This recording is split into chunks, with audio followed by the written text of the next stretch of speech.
Subscribe to our YouTube channel and press the bell icon to get the latest updates. कड़ी धूप में बगैर खाए पिए पैदल अपने गांव की ओर चल रहे हैं। ये लोग देश भर से आ रहे हैं, कोई गुजरात से आ रहा है। कल मैंने एक वीडियो देखा, एक लड़का जम्मू कश्मीर से चलकर सहारनपुर तक गया और उसको आगे बिहार तक जाना था।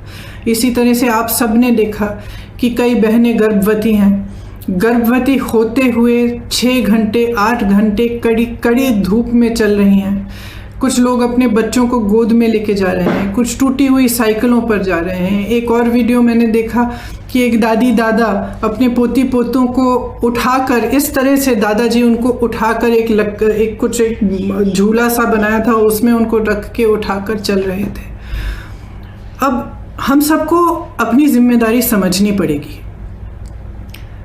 ये सिर्फ भारत के लोग नहीं हैं, ये भारत के वो लोग हैं जो भारत की रीढ़ की हड्डी हैं, जिन्होंने ये इमारतें बनाई जिनमें हम रह रहे हैं, जिनके खून और पसीनों से ये देश चलता है। हम सब की जिम्मेदारी है इनके प्रति, मेरी है, आपकी है, सरकार की है, हर राजनीतिक दल की है। इसलिए मैं समझती हूँ कि ये राजनीति करने का समय नहीं है। बहुत ही स्पष्ट हूँ कि हर राजनीतिक दल अपने राजनीतिक परहेजों को दूर करते हुए सकारात्मक भाव से, सेवा भाव से लोगों की मदद में शामिल हों। तो उत्तर प्रदेश की जो कांग्रेस पार्टी है, इसी भावना को लेकर जैसे ही लॉकडाउन की अनाउंसमेंट हुई, उसके अगले दिन हमने हर ज़िले में वॉलंटियर ग्रुप बनाए, जिसको हमने कांग्रेस के सिपाही का नाम दिया। इन वॉलंटियर ग्रुप्स के ज़रिए हमने हेल्पलाइन जारी करी हर ज़िले में, और दिन रात हम खाना राशन बांटने का काम कर रहे हैं। इसके अलावा हमने सांझी रसोइयाँ खोली। उसके अलावा हमने हाईवे की टास्क फोर्स बनवाए, जो हाईवे पे जो चल रहे हैं उनकी मदद के लिए है। तो तमाम ऐसे कार्य हमारे बड़े से बड़े लीडर और हमारे ग्रामीण स्तर के कार्यकर्ता, हमारे ज़िला स्तर के कार्यकर्ता अपने ही साधनों से ये काम दिन रात कर रहे हैं। और इस काम के ज़रिए हमने अब तक 67 लाख लोगों की मदद की है। उसमें से 60 लाख के करीब उत्तर प्रदेश में ही हैं और 7 लाख लोग ऐसे हैं जो उत्तर प्रदेश के बाहर फंसे हुए थे, जिनको खाना राशन की ज़रूरत थी और जिनका वापस आने के लिए हम कोऑर्डिनेशन कर रहे हैं। हमारी एक सेंट्रल हेल्पलाइन भी है, उसके ज़रिए भी हम लगातार दिन रात कोऑर्डिनेशन करते हैं। तो हम मदद करना चाह रहे हैं। हमारी भावना शुरू से सकारात्मक रही है और सेवा का भाव हो रहा है। इसी भाव से हमने अपने सुझाव मुख्यमंत्री जी को दिए और सकारात्मक रूप से ही दिए कि देखिए, आपको ठीक लगे तो आप ये चीज़ें कर लीजिए। जहाँ जहाँ हमें लगा कि वो कुछ अच्छा कर रहे हैं, हमने उनकी तारीफ भी की, हमने उसका स्वागत किया, उन कदमों का स्वागत भी किया। कुछ समय से हम कह रहे थे कि यूपी रोडवेज की जो बसें हैं उनको प्रवासी भाई बहनों के लिए उपलब्ध करा दीजिए, ताकि उनको जो पैदल चल रहे हैं वो बसों में बैठकर बसों में बैठकर सुरक्षित तरह से अपने घर गांव पहुंच पाए। तो हम काफ़ी समय से ये सुझाव दे रहे थे, ये मांग कर रहे थे। जब एक दिन कई हादसे हुए, कई एक्सीडेंट हुए और हमने देखा कि यूपी की रोडवेज की जो बसें हैं वो अभी भी सक्रिय नहीं हुई हैं, तो हमने एक मुख्यमंत्री जी को एक चिट्ठी लिखी कि हम हज़ार बस को उपलब्ध करेंगे। गाज़ियाबाद और नोएडा बॉर्डर पर हम इन बसों को रोक देंगे और आप अगर अनुमति देंगे इसके संचालन के लिए, तो जो प्रवासी भाई बहन दिल्ली और एनसीआर क्षेत्र से चल रहे हैं उनको हम इन बसों में बिठाकर अपने घर तक पहुंचा देंगे। तो अगले दिन मुख्यमंत्री जी ने ये ऐलान किया कि यूपी रोडवेज की 12,000 बसें हैं, इन्हीं का इस्तेमाल होगा और आपकी बसों की ज़रूरत नहीं है। तो हमने 17 तारीख को सुबह 500 बसें गाज़ियाबाद में खड़ी की थी, हमने उनको वापस भेज दिया। अगले दिन उनसे एक और चिट्ठी मिली कि आप अपनी लिस्ट दे दीजिए और 1000 बस की आप लिस्ट दे दीजिए। उसमें चालक का नाम होना चाहिए, परिचालक का नाम होना चाहिए, फिटनेस सर्टिफिकेट वगैरह सब कुछ आदि होना चाहिए, ये हमारे पास पहुंचा दीजिए। तो हमने उनको धन्यवाद दिया कि आपने हमें अनुमति दी है बसों को चलाने के लिए, आपको हम लिस्ट उपलब्ध कर देंगे। तो 4-5 घंटों बाद हमने वह लिस्ट उपलब्ध कर दी। फिर 11:30 बजे रात को उनसे एक और चिट्ठी मिली कि आप अपनी 1000 बसें लखनऊ पहुंचा दीजिए कल सुबह 10 बजे।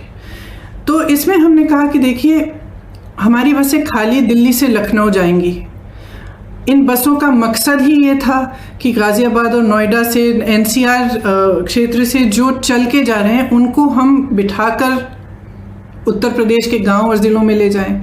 तो इन बसों का लखनऊ तक खाली चलना तो पूरे मकसद को ही ख़त्म कर देता है। तो हमने उनसे ये सुझाव दिया कि देखिए, हम गाज़ियाबाद नोएडा में इन बसों को तैयार रख लेंगे, आप परमिट दे दीजिएगा। फिर ये पूरा राजनीतिक सिलसिला शुरू हुआ कि आप हमें परमिट दे रहे हैं, लिस्ट दे रहे हैं, लिस्ट में कुछ गलत नाम है। जो भी है, मैं इन चीज़ों में नहीं पढ़ना चाहती और मैं सरकार पर सवाल भी नहीं उठाना चाहती। अगर उस लिस्ट में कुछ ऐसे नंबर हैं जो गलत हैं, कोई बात नहीं, हम एक नई लिस्ट भी उनको दे सकते हैं। मैं सिर्फ ये कहना चाहती हूँ कि 17 तारीख को 500 बसें हमने गाज़ियाबाद बॉर्डर पे खड़ी की थी।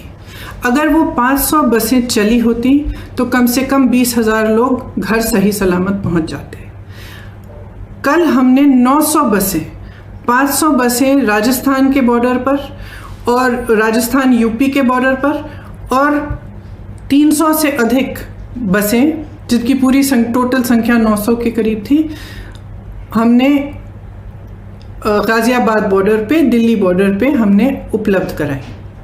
अब अगर ये बसें चली होती तो कल 36,000 और आज 36,000 लोग अपने घर के लिए सही सलामत सुरक्षापूर्ण रवाना हो जाते। लेकिन हम इस राजनीतिक सिलसिले में उलझे रहे। उन्होंने कहा कि लिस्ट गलत है, कुछ ये हो रहा है, वो हो रहा है, बसें हमारी पहुंच गई हैं। कल 4 बजे से हमारी बसें बॉर्डर पे खड़ी थी।